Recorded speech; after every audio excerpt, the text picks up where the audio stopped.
Nexus Princess Ky'Veza is either the 5th or 6th boss of Nerub'Ar Palace Raid in World of Warcraft: The War Within. This boss heavily relies on personal positional awareness. First up, let's talk about Reaper. Any player that drops below 10% health during this fight will get attacked by the boss for 1,000,000 shadow damage. Keeping everybody topped up is extremely important in this fight. The tank mechanic is Void Shredders. This is going to stack 5 stacks onto the tank, which is a constant damage over time effect, and you definitely don't want to get that stacked above 5. Her main effect has 2 different parts. First is the Nether Phantoms.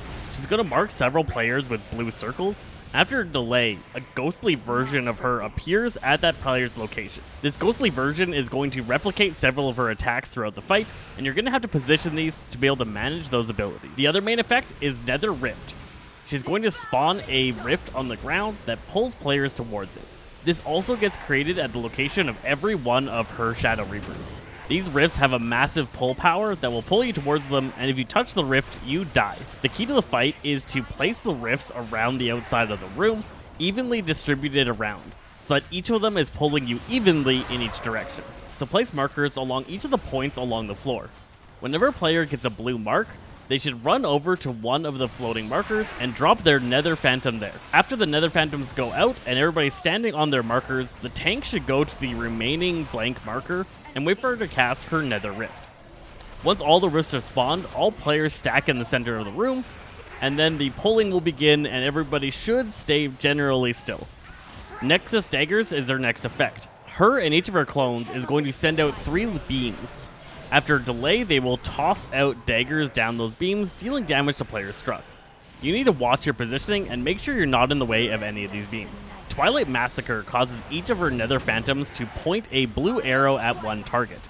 After delay, the Phantom is going to rush to that target and deal them damage. Each player targeted should move near one of the markers so that the dashing ghost does not hit any other players. Minimizing who gets hit is the key to this mechanic. On Mythic difficulty, one of the Nether Phantoms is going to have a red aura. This Nether Phantom needs to dash through the boss during the Twilight Massacre, which will remove the red effect from the minion, and cause her to pulse out AoE damage for a short duration. If you don't do this, the minion is going to kill the entire raid in the intermission. So in Mythic, make sure to pay attention to who has the red ghost. That player needs to have their ghost dash through the middle and hit the boss, while all other ghosts need to go outside of the arena. The red ghost must go through the boss, so you have to position yourself on the opposite side of the boss from your ghost.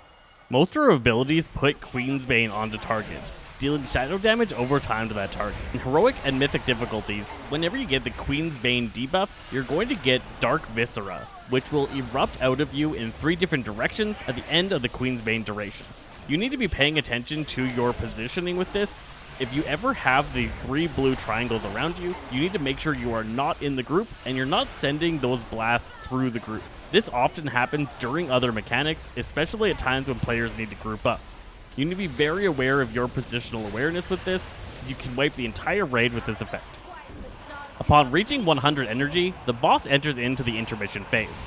She'll go to the center of the room and begin Starless Night. Throughout this phase, you're going to get Farak-style floor effects, so a line will animate from you out in 2 directions. After delay, that line will pulse and deal damage.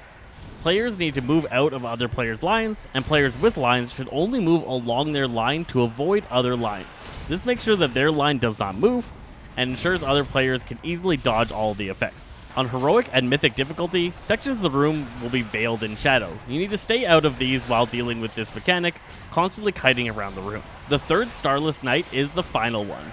She'll begin ramping up damage on this 3rd Starless Night, and will continue to do it until all players are killed.